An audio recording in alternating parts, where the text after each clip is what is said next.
ਇਹ all India radio Srinagar है। पहाड़ी खबरों का बुलेटिन घिन के हाजिर हाँ में परवेज मानूस। पहले इस वेले दियां खास खबरों पर एक नज़र।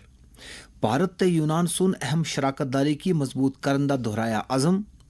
दोवां मुल्कां दे वज़ीर आज़म सुन टेलीफोन पर होई दी गलबात दे दौरान काफ़ी सारे कम्मां दी पेशरफ्त दा किंदा जायजा। भारत और चीन दियां फौजियां सुन मशरकी लद्दाख विच लाइन ऑफ एक्चुअल कंट्रोल पर पेट्रोलिंग दा अमल कीता बहाल।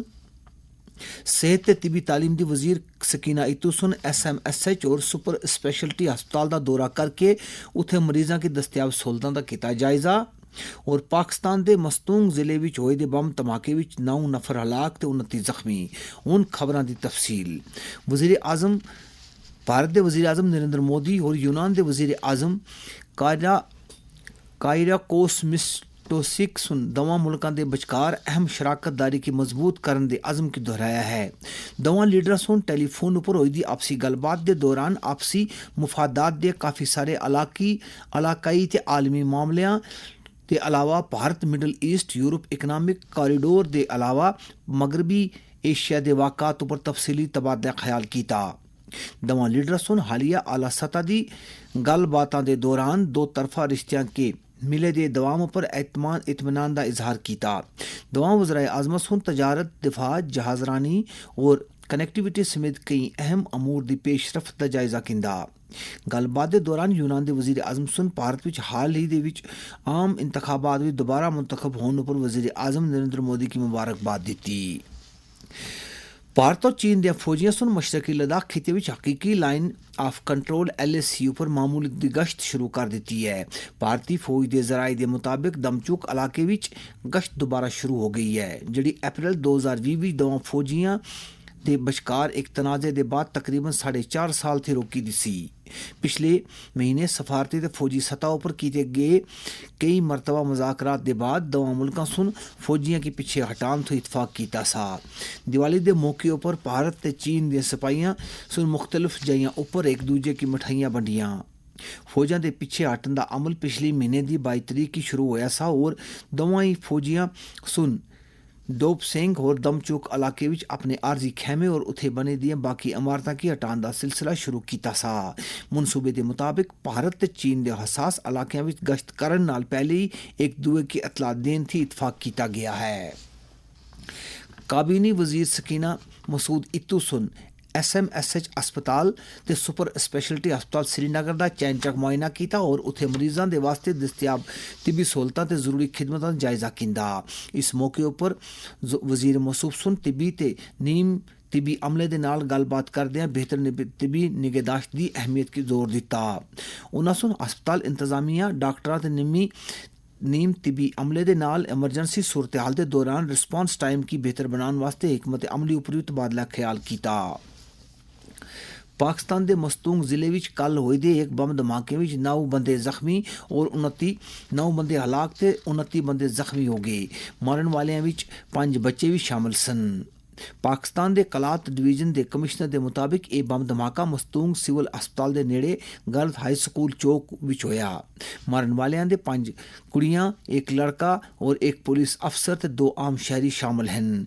बलूचिस्तान के अलावा आला वजीर आला सरफराज बुगती सुन इस हमले की मजम्मत की है और जानी नुकसान पर डूंगे रंज ते दुख का इजहार किया है। श्रीनगर के खानयार इलाके विच उस वेले फोर्सेस और मिलिटेंटां दे बचकार झड़प जारी है। कश्मीर जोन पुलिस दे एक्स पर एक पोस्ट करदियां दस्सिया है कि इलाके विच तलाशी कार्रवाई के दौरान मिलिटेंटां सुन फोर्सेस पर फायरिंग की, जिस दे बाद दो तरफा झड़प शुरू हुई। मजीद तफसीलात दी अड़ीक है। कबायली अमूर दे वजीर जावेद राणा सुन उमर अब्दुल्ला की क्यादत वाली हुकूमत दे इस अज़म की अदा किया कि ओ जम्मू कश्मीर विच कबायली तबके बिलखसूस गुजर बकरवाला दे तालीमी ते मुआशी मुफादात दी खसूसी तवज्जो दे नाल फरोग देगी। उन्होंने आख्या कि हुकूमत समाजी नाइंसाफी और हर किस्म के इम्तियाजी सलूक के खात्मे वास्ते कम कर रही है। वज़ीर मौसूफ सुन सांबा थे आए दे गुजर तबके दे एक वफद के खिताब कर रहे सन जिन्हें सुन जम्मू विच इन्हां दे रिहाइश गाह मुलाकात की थी। वफद सुन इन्हां दी जबरी नकल मकाने की फौरी तौर पर रोक लाने की दरखास्त की थी। इस मौके पर वजीर सुन आख्या है कि हुकूमत जंगलाती इलाकों में रहने वाले पुश्तैनी बाशिंदा वास्ते फॉरेस्ट राइट एक्ट की अमल आवरी की यकीनी बनासीगी। जावेद राणा सुन जम्मू विच मुतलका डिवीजनल अफसरान की हदायत दी कि वह हमदर्दी के नाल अवामी मसाइल और शिकायतों की हल करे और इस गल की यकीनी बनावे कि ज़मीन और मुआश पर कबायलियाँ दे हकूक के हर कीमतों पर तहफ़्फ़ुज़ किया जा सीगा। एक खबर ऑल इंडिया रेडियो श्रीनगर से नशर कीतियाँ जा रही हैं। भारतीय जनता पार्टी सुन कांग्रेस की आखदिया नुकताचीनी की है कि ये पार्टी जदों भी इस रियासत में इकतदार विच आंदी है तो वह रियासत इकतसादी बदल का शिकार हो जाती है। नवी दिल्ली में अज पार्टी के तर्जमान डॉक्टर सुधांशु त्रिवेदी सुन इल्जाम लाया है कि इन्होंने रियासतों में कांग्रेस पार्टी की सरकार है इन्हों की इकतसादी हालत खराब हो रही है। उन्होंने सुनाख्या कि हिमाचल प्रदेश में हुकूमत दे कोल बकोले उन्होंने पूरी तरह से तनख्वाह भी वागुजार करने वास्ते पैसे नहीं हैं और ये सूरत हाल कर्नाटक विच भी तकन की मिल रही है। उन्होंने आख्या कि कांग्रेस अपने किसी भी वादे की पूरा करने में नाकाम रही है। उन्होंने आख्या कि बीजेपी लोगों की बहबूद वास्ते काम कर दी है ताहम कांग्रेस पार्टी इकतदार विच आके लोगों के बुनियादी सहूलतां ते महरूम रख दी है। थाईलैंड के वजीर खारजा जड़े इन्ह त्याड़े भारत के 4 त्याड़े के दौरे उपर हैं सुन अज नवी दिल्ली में भारत के वजीर खारजा डॉक्टर एस जयशंकर के नाल मुलाकात की थी। एक सोशल मीडिया पोस्ट में डॉक्टर जयशंकर सुन आख्या कि थाईलैंड के वजीर खारजा सुन दोवां मुल्कां दे विचकार तवील तारीखी ते सकाफती रिश्तियां की तकवीत हासिल हो सी। उन्होंने सुन आख्या कि थाईलैंड के अपने हम मनसब के नाल उन्होंने सुन बहामी ते इलाकाई नवीयत के कई मामलों पर तबादला ख्याल किया। थाईलैंड के वजीर खारजा सुन कल नवी दिल्ली विच विवेकानंद बैन अकवामी फाउंडेशन के मैंबरों के नाल गलबात की। उन्होंने सुन आख्या कि थाईलैंड और भारत दुनिया विच भगवान बुद्धा की तालीमात की काम करने पर एक कलीदी रोल अदा कर रहे हैं ताहम अमन और इस्तेकाम की फरोग हासिल हो सके। नौजवान दे अमूर और खेल दे मरकजी वजीर मनसुख मंडवैया सुन नौजवाना थी कौमी यूथ अवार्ड 2023 दे वास्ते दरखास्तां देने की अपील की है। ये अवार्ड 15 थी 29 साल की उम्र के नौजवाना और तंजीमां दी की समाजी खिदमत के मुख्तलिफ शोबों में बेहतरीन काम अंजाम देने वास्ते दिता जाता है जिस विच सेहत इंसानी हकूक फाल शरीयत और इंसानियत की खिदमत शामिल है। इस अवार्ड विच एक बंदे की एक तमगा 1 लाख रुपये नकद संद जबकि तंजीम वास्ते 3 लाख रुपये का नकद इनाम शामिल है। एक वीडियो पैगाम में डॉक्टर मंडवैया सुन जोर दे के आख्या कि अवार्ड्स महज एक तारीफ नहीं बल्कि तरक्की पसंद भारत की बाधा देन दे नौजवान की क्यादत का जश्न भी है।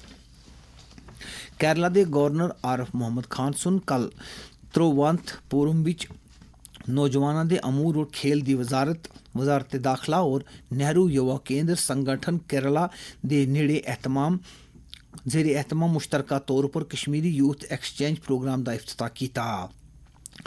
मेरा युवा भारत मुहिम के तहत मुनक्कद किए गए इस प्रोग्राम में कश्मीर से ताल्लुक रखने वाले 132 नौजवान कुड़ियां ते मुंडियां शिरकत की थी। 6 नवंबर तक जारी रहने वाले इस प्रोग्राम के दौरान मुख्तलिफ किस्म के कश्मीरी ते केरला के सकाफती ते मदनी प्रोग्राम पेश किए जा सकेंगे। अखीर विच खास खबरां एक बार फिर भारत ते यूनान सुन अहम शराकतदारी की मजबूत करन उपर दोहराया अज़म। दोवां मुल्कां दे वज़ीर आज़मां सुन टेलीफोन पर होई दी गलबात के दौरान काफ़ी सारे कम्मां दी पेशरफ्त दा कीता जायजा। भारत और चीन दी फौजियां सुन मशरकी लद्दाख खिते विच लाइन ऑफ एक्चुअल कंट्रोल पर पेट्रोलिंग का अमल किया बहाल। सेहत ते तिबी तालीम दी वजीर सकीना इत्तो सुन SMSH और सुपर स्पेशलिटी हस्पताल का दौरा करके उथे मरीजों की दस्तियाब सहूलतां दा कीता जायजा। और पाकिस्तान के मस्तूंग जिले में होए दे बम धमाके में 9 नफर हलाक ते 29 जख्मी। इस दे नाल पाड़ी खबरां दा ए बुलेटिन मुक गया।